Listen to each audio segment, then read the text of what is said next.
Alrighty, it's 12:36. It's still the midday show with me, Ify and Amaka, here on Lagos Talks 91.3, and the moment I know that you have been waiting for.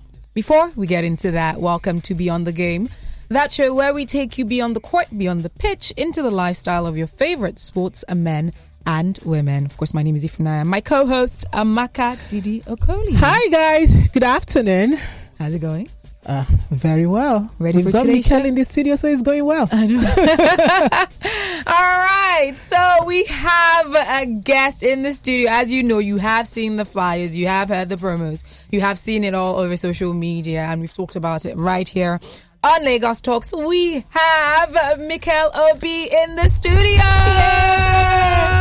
If we rehearsed something for him. Because, okay, let's go. All you just have to be saying is Obi. Let's go. Don't judge us. All right, let's go. Obi Kerenke. No, just say Obi, we'll be fine. All right, let's go. Ify. Obi Kerenke. Obi Kerenke. Africans then breaking leg. Are you practice that one? Welcome, Mikel. Thank you, guys. And we have a gorgeous woman in the studio right here as well. Her name is Fadekemi. She has a lot of details that you'll be very much interested in. And when that time is right, you'll definitely be hearing from her. So, Mikel, fantastic and glad to have you here in the studio with us. So we've been hearing about back to base, but we can't talk about back to base without going back to your base. So let's take everyone down memory lane. Matter of fact, take us down memory lane, from where it all started from, right? Yeah. You are someone who, during interviews, are quite vocal about, where you started from here in Nigeria. And I recall one moment you had mentioned that you came from a home where your parents weren't rich, right? Yes, but your definitely. parents were more, supportive of education. Yeah. Like they would rather buy you a book than buy you like football shoes, right? Yeah, exactly. So at what moment did they align with this thing called sports in your life? I think probably the first day I came back with a paycheck, obviously. Ah. And that's probably the day they're like, okay, you know what? I think we're gonna let you do this now for for a living. Yeah. But yeah, my parents had always been, it's always been about education, and I have to go to school. Me and my brothers, we have to go to school, and also my sisters. But the good thing about it is that in the family, we all loved football. Oh, all fantastic. my brothers, we played. Even my sisters, sometimes when we were at home, we used to play together. Yeah. So we knew, football was something that was in the family. Because obviously my dad also played back in the days. Oh, that's beautiful.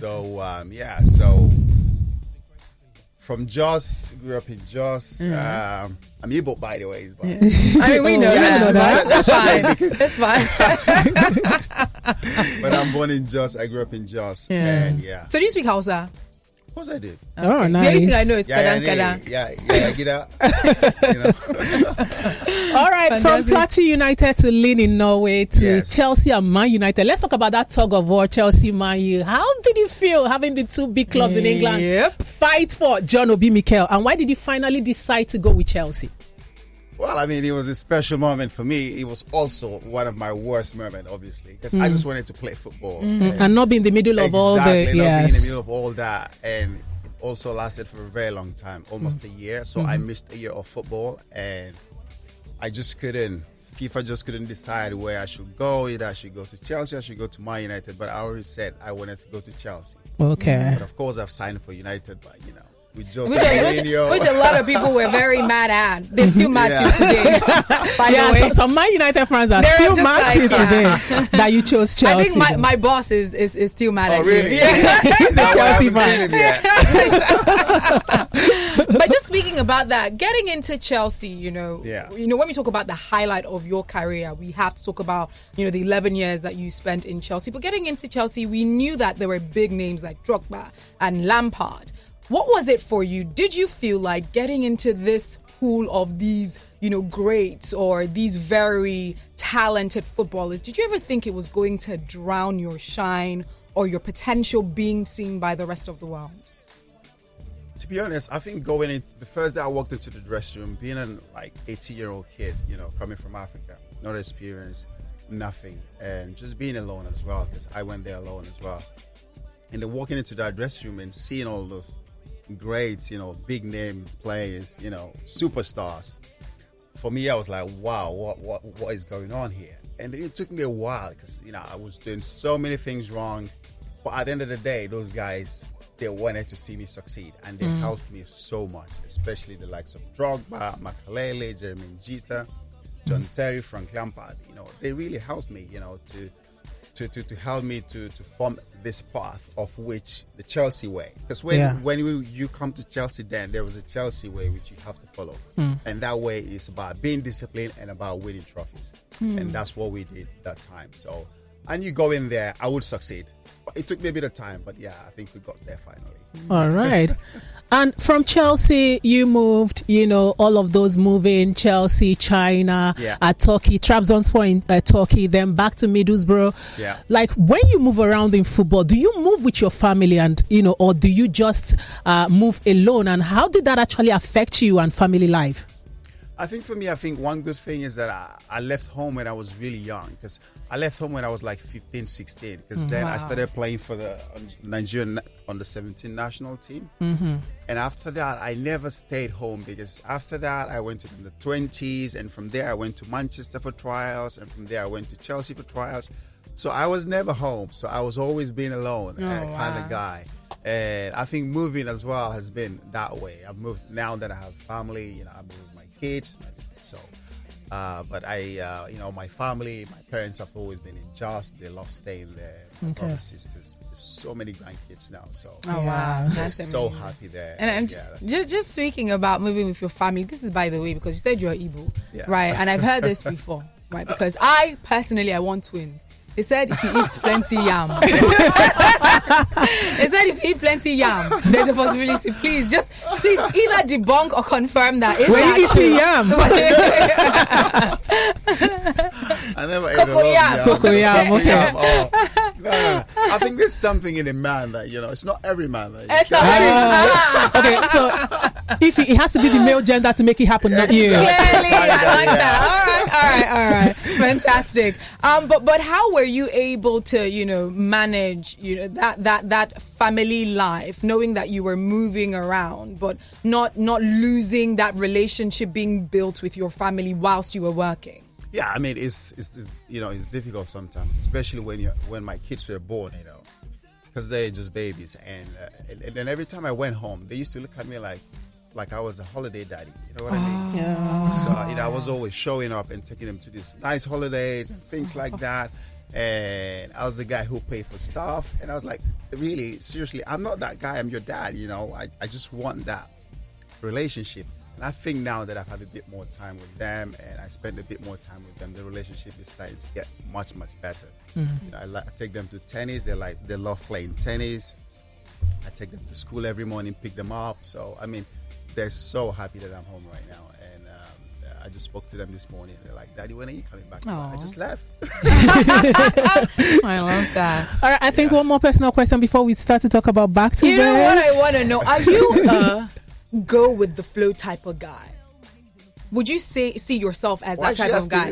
You know the reason why? Because I found it so mind-blowing that your name is Michael, not Mikel. Yes. And that they made a mistake. The NFA made a mistake. And you know what? I'm just going to stick with Mikel. And you just went with the flow. Yeah, exactly. I go with the flow. When I go somewhere, I see I'm a guy.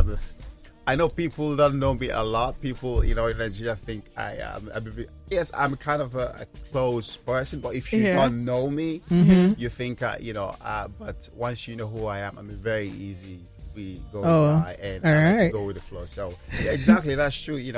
At the under 17 national team tournament, my name was spelled wrong. So came back with the JC. I was like, "What's that? That's not my name. That's not Michael." Oh wow! But we have a game now to play in 20 minutes. I was like, "Really?" should I wear this? Like, yeah. And then I wore it. And from that day, your name became Mikel. Yeah. And then he was like, should we go change it for the next game? I'm like, no, just keep it. Just keep Mikel. Did you officially change your name, or is it still Michael? You'll say that, yeah, but I think so, yeah.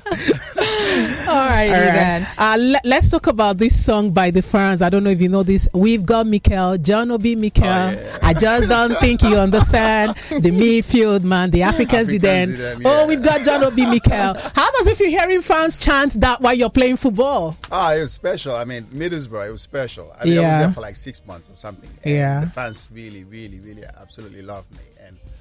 And every time we play in a game and the song just comes on, it was constant during games. And I just felt so special. I mean, I played for Chelsea for 11 years. And, our fans are amazing. But they also a bit quiet sometimes. But they're absolutely amazing. But the Middlesbrough fans, they're always, chanting the Mikel song. And then also when you see kids in school, singing that in school, it just absolutely feels so special. Before we get to back to base, I feel like my job is probably hanging on a thread if I don't ask you this question, because my boss he said I should ask you this. He's a Man United fan. Yes, he is. And so he was asking you, saying that the position that you played when you were in Chelsea, he's like, do you think that Mourinho coached you out of attacking into defending? I wouldn't say. I think growing up, obviously, I was such a creative midfield player. I was so creative. I was so gifted with the ball. I never lost the ball. I was so confident and all that. And that's why I played in the number 10 role. I was this guy who made everything happen. Everything had to go through me.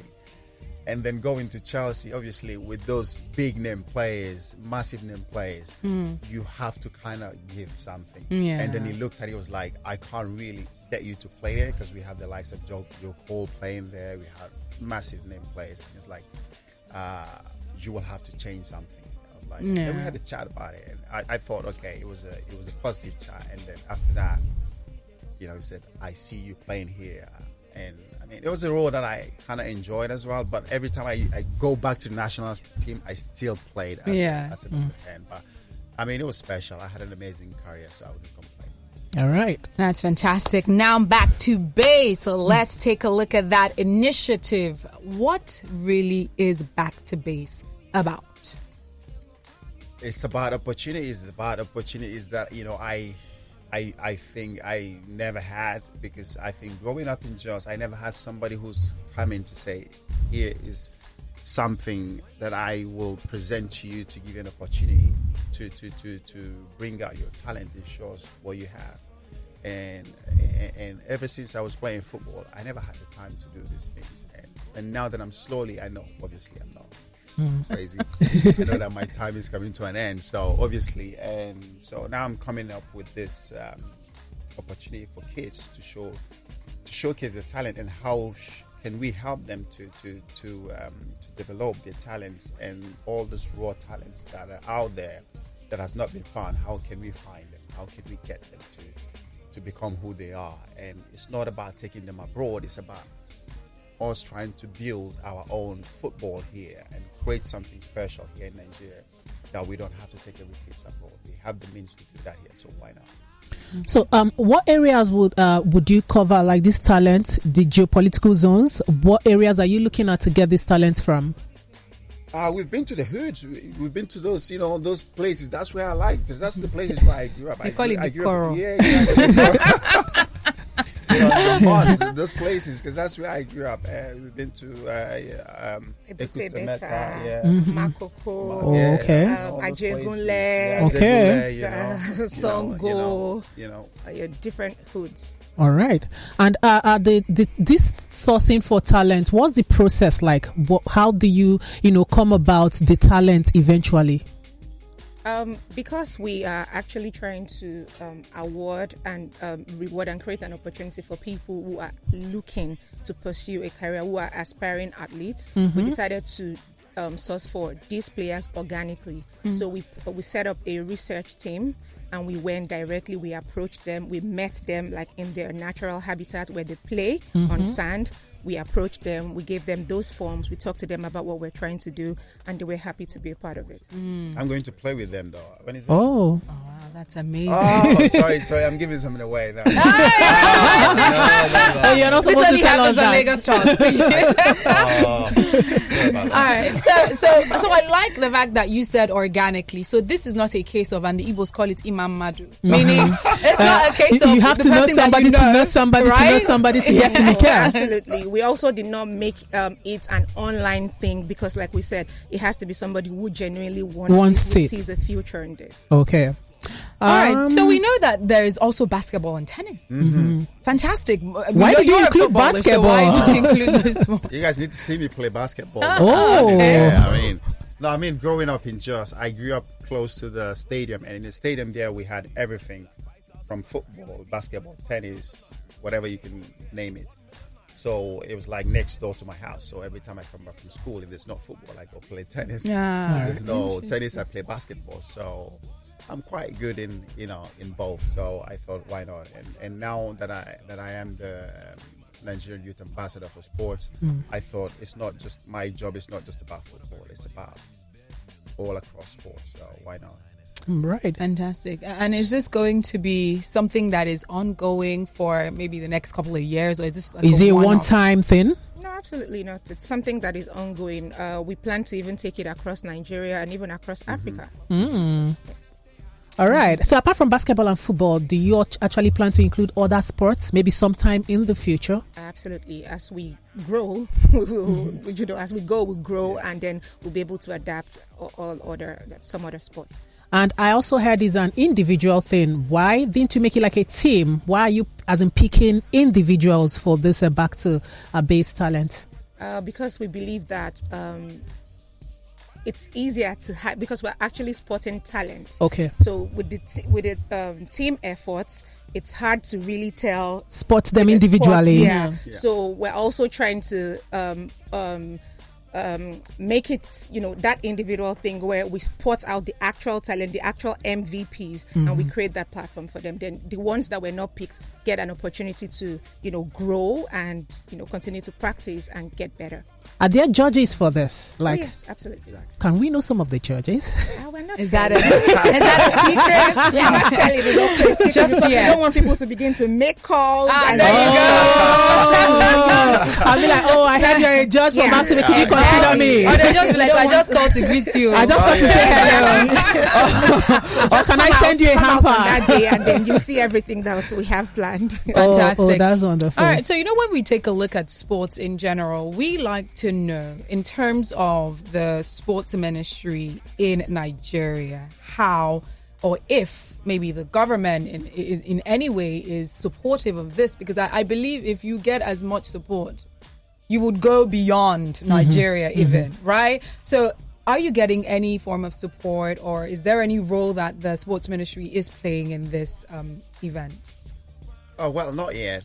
That is the aim. The aim is right there. But I think, first of all, when you want to do something and you want people to follow, you have to be the first person to do whatever it takes to lead that way. And that's something that I feel is very important that I do. And I'm in very good relationship with the sport minister, and so that's not a problem. And he's also aware of this, of what's going on. And I'm pretty sure, hopefully, if he's around, he will be there, show up to support. Because him being there is massive. It's going to be massive for the kids as well to see that. And the aim also is to get the government at some point. We have to do this, because we've just lost an amazing World Cup in Qatar. So that's going to take us another 4 years. We have to get back to that, and it will take us a lot. That we have to make sure our football here at home is well organized. Our sports at home is well organized. The basketball has been dissolved. We have to make sure those things are well organized, and the government need to take part in this. Yeah. So let's hope this provides a pathway to that. And is there some form of age, restriction? Because I have my niece. She's still one. Do you want to but participate as well? If you do want to participate, I don't mind. But yeah, What are you gonna play then? Basketball or tennis? I used to play basketball. Okay. In high school, I was a what's it called? Point guard. I didn't know that was good. And I was starting 5. I promise you. So yeah, probably. Right. But is there any age range or restriction as to the people? Because there are people that will be like, you see, I can see talent in my child, even if my child is like 5 months. So is there any age restriction?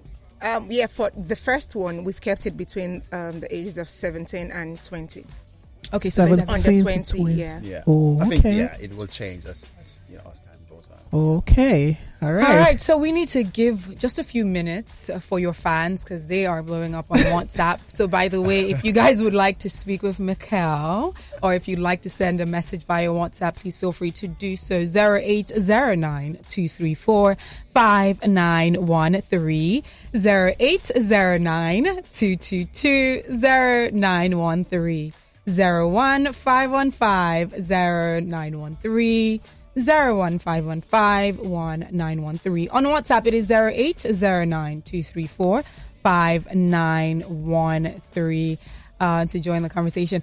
This is from Muhyiddin saying, so amazing how Starboy managed to weather the storm in Chelsea for 11 years.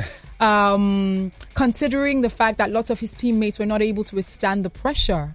And he said, I love his doggedness. So this is from Muhyiddin. Oh, thank you so much. Let's take this. Lagos Talks. Good afternoon. Who's speaking? Hello. This is Val. Hi, Val. Hi, how are you doing? Good afternoon. Mikel, good afternoon. Good afternoon, Val. You said that you're coming back to give to the community. You've done so well. I'm very proud of you. Now, as a Man U fan, I think you